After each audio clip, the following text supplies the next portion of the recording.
गरीब परिवार के घर में आई बाढ़। जोरदार बारिश हो रही थी। उसमें भी सुनील बरसात में भीगते हुए अनाज की बोरी उतार रहा था। अरे तेरे में दम नहीं है क्या? क्या मर्द बनेगा रे तू?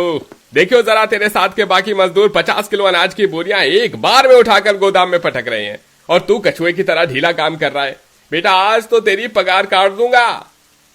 पैसे कटने की बात पर सुनील रोते हुए मालिक के आगे गिड़गिड़ाने लग जाता है। नहीं नहीं सेठ जी, मेरी पगार में से मत काटना। अब जल्दी जल्दी काम करूंगा, पक्का। कुछ देर में वो अनाज की बोरी उतार कर गोदाम में रख देता है। मालिक, मैंने बोरी उतार दी, मेरे पैसे दे दीजिए। ये ले, तेरी आज की दिहाड़ी 150 रुपया। मगर मालिक, अनाज की बोरी उतारने के तो आप 200 रुपए देते हैं ना? अरे ओ लल्लू लाल, करेगा ज्यादा हिसाब किताब है? काम में इतनी ढिलाई करता है तब नहीं बोलता। तुझको 150 ही दूंगा। करना है तो कर, वरना कल से मत आना तू। नहीं नहीं नहीं सेठ जी, तुमने जो दिया है ठीक ही है। आ गया ना लाइन पर, अब चल जा। क्या मस्त मौसम हो रहा है, आज तो घर जाके पकौड़े बनवाऊंगा शोभा से। ऐसा बोलकर मालिक अपनी गाड़ी में बैठकर घर चला जाता है। बाकी के मजदूर भी छाते में घर जाने लगते हैं। तभी सुनील कंपकपाते हुए प्रकाश के पास छाता देखकर मदद मांगता है। प्रकाश भाई, मुझको भी अपनी छतरी में ले लो, आगे मेरे घर तक छोड़ देना। बहुत ठंड लग रही है, बरसात में भीग गया हूं ना। अरे बाबा, नहीं नहीं नहीं, मुझको माफ कर भाई। तेरा घर तो गंगा घाट के पास में बना है और गंगा नदी का पानी तो बारिश से काफी ऊपर तक आ गया है। वहां तो कभी भी बाढ़ आ सकती है। तू खुद चला जा भाई। इतना बोलकर प्रकाश चला जाता है। बारिश में भीगते भीगते सुनील घर आता है, जहां उसकी माँ, बहन और बीवी तीनों झोपड़ी में से पानी फेंक रही थी। चंदा बेटी, देख यहाँ से कितना पानी टपक रहा है। एक बाल्टी लाकर यहाँ चौखट में लगा दे। माँ, अब तो कोई बाल्टी नहीं बची, सब घर में लगी हुई हैं। पता नहीं, आज तो इंद्र देवता सवेरे से ही बरस रहे हैं, एक पल के लिए चैन की सांस नहीं लेने दे रहे। दादी दादी, पिताजी आ गए। तभी सुनील पूरे घर में पानी भरा देखकर चिंता में पड़ जाता है। माँ, आज तो घर में पानी कुछ ज्यादा ही भर गया है। लाओ गौरी, एक बाल्टी मुझको भी दो। अजी, आप तो खुद दिन भर के थके हारे आए हैं, हम कर लेंगे। थोड़ी जमीन सूख जाए तो सबके लिए खाना पीना भी बनाऊंगी। लेकिन सुनील बाल्टी उठाकर पानी बाहर फेंकने लगता है। रामपुर गांव के ज्यादातर लोगों ने कब के पक्के मकान बनवा लिए थे, जबकि सुनील अपने गरीब परिवार को लेकर नदी के किनारे ही एक कच्ची झोपड़ी डालकर मजबूरी में रह रहा था।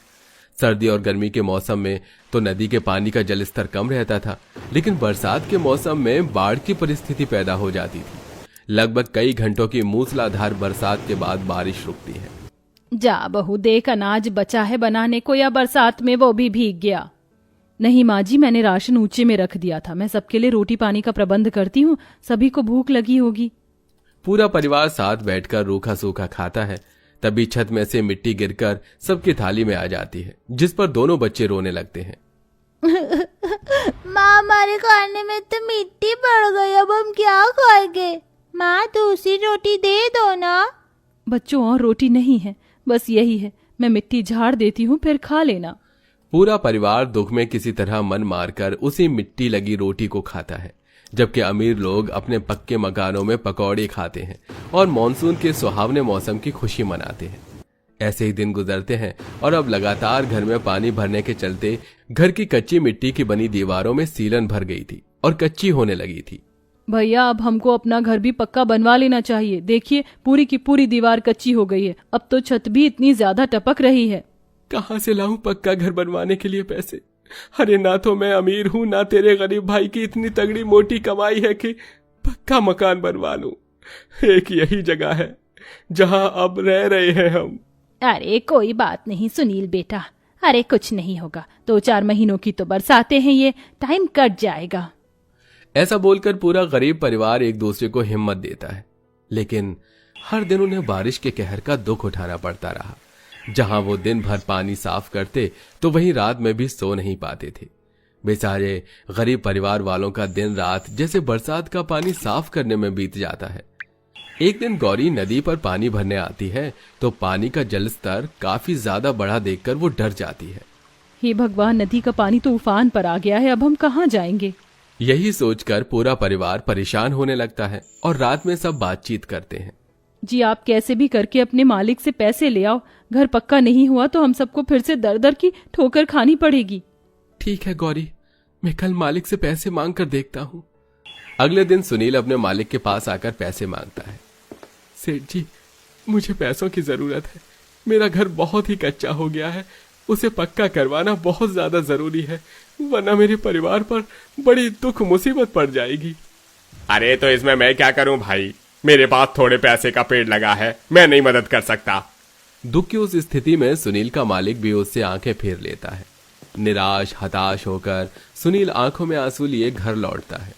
तभी हर दुकानों पर चल रहे समाचार में बाढ़ की खबरें सुनाई जाती हैं, जिसे सुनकर वो दिल पर हाथ रख लेता है और भागा भागा घर लौटता है, जहां दीवार का एक हिस्सा नदी की लहर से टूट गया था और घर में पानी तेजी से आ रहा था। सास बहू बेटी उसे निकाल रही थी और दोनों बच्चे बिजली कड़कने की आवाज से सहमे से बैठे थे। हे भगवान, इतना पानी निकालने के बाद भी पानी तो कमर तक आ गया है। माँ, चंदा, गौरी, जल्दी जल्दी सामान बांधो। अरे पर क्या बात है सुनील, तू इतना हाँफ क्यों रहा है? सब ठीक तो है? कुछ भी ठीक नहीं है माँ। अभी समाचार में बताया कि गढ़गंगा नदी में बहुत तगड़ी तबाही भारी बाढ़ आई है और हमारी गंगा नदी भी उसी नदी से मिलती है। बाढ़ का पानी किसी भी टाइम आने वाला है। माँ, सामान बांधिए। ये सुनकर सुलोचना व्यथित मन से अपने कच्चे मकान को निहारते हुए कहती है, किसी तरह इस घर में टाइम तो कट रहा था, अब ये जगह जमीन भी छिन जाएगी। कब तक और कहां कहां दर दर भटकाएगा भगवान तू। पूरा परिवार सामान इकट्ठा कर ही रहे थे कि नदी का पानी बाढ़ की लहर में बदलकर घर में तेजी से भर जाता है और घर की एक दीवार टूटकर खाट में पड़े सोमनाथ पर ढह जाती है। माँ, अरे बचाओ बचाओ। तड़पते तड़पते उस बेचारी की चीख बाढ़ की लहरों में समाकर शांत हो जाती है और पूरा परिवार बाढ़ में बहने लगता है। आंखों के सामने पति को खो देने के बाद सुलोचना सुध बुध खो देती है। सुनील के बापू कहाँ चले गए तुम? मुझको भी संग में ले चलते, तुम्हारे बिना मैं जी के क्या करूंगी। माँ जी, ये वक्त धैर्य खोने का नहीं। चलिए माँ जी, ये जमीन बहुत कच्ची है, घर गिर सकता है किसी भी वक्त। जैसे पूरा परिवार घर से थोड़ी दूर आता है, घर बाढ़ में टूट जाता है और कई फीट अंदर तक सुराख हो जाता है, जिसमें बाढ़ का पानी प्रलय की तरह मंडराने लगता है।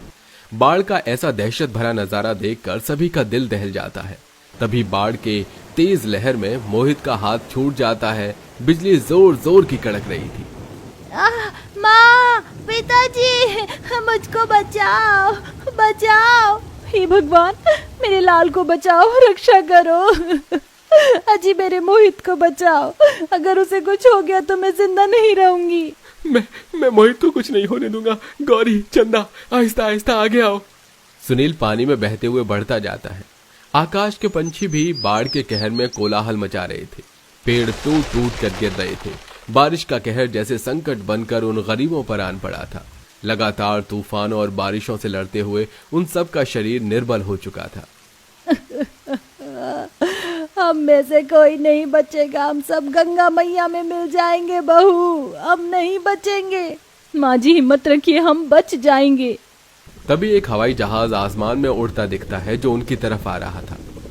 घबराइए मत, हम आप सबको बचाने आए हैं। बचाव दल को देखकर गरीब परिवार की टूट चुकी आशा फिर दोबारा जगती है। कुछ देर में हेलीकॉप्टर वाले उन सबको बचाकर उड़ान भरते हैं और सूखी जगह पर आ जाते हैं, जहां उनकी तरह सैकड़ों हजारों गरीब लोग शिविर कैंप में दुख मुसीबत में रह रहे थे, क्योंकि उनके भी घर टूट चुके थे। देखिए, फिलहाल आप लोग खा पीकर आराम कीजिए और किसी बात की चिंता मत कीजिए। सरकार की योजना के तहत जितनों के घर गिर गए हैं, हम आपको काम देंगे जिससे आप अपना घर बना सकते हैं। यह सुनकर सबको तसल्ली सी आती है। अब सुनील के साथ उसकी बहन और पत्नी दोनों काम करवाती हैं, जिससे वो तीनों थोड़े पैसे में खाते हैं और बाकी की कमाई घर के लिए बचाने लगते हैं, जिससे कुछ महीनों में वो एक छोटा पक्का मकान तैयार कर लेते हैं और हंसी खुशी रहने लगते हैं।